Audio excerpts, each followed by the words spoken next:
Hala, di ako nagising sa alarm. Ano ba yung kumakalabog dyan? Kumanday, tumunog yung alarm. Kumanday pa naman ngayon. Ano naman kung Monday? Wala na kayong pasok, di ba? Napakainit! Diyos ko, parang apoy na yung binubuga ng electric pan na to. Ma, pengi ako baon. Kagawa lang kami ng project. Anong project? Hingin ka pa talaga na baon. Wala kayong pasok, di ba? Pagkatapos mo maghugas dyan, walisan mo naman yung sahig. Lang talaga pinagawa sa akin. Wala lang pasok, ginawa na akong yaya dito. Be, hugasan mo nga rin to.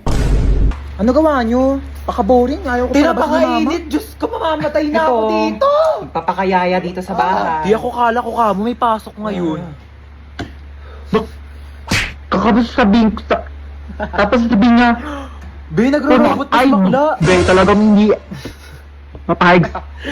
Te, alam mo, mag-load ka na ng TM Power Surf 20. Oo, sobrang affordable lang yun, kaya carry kahit walang baon. 20 pesos lang, marami ka nang magagawa.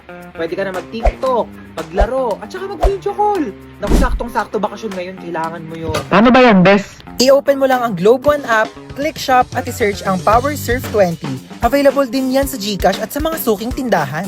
Sige na tayo, lilipat na ako sa PM para makapag-register na ako ng Power Surf 20.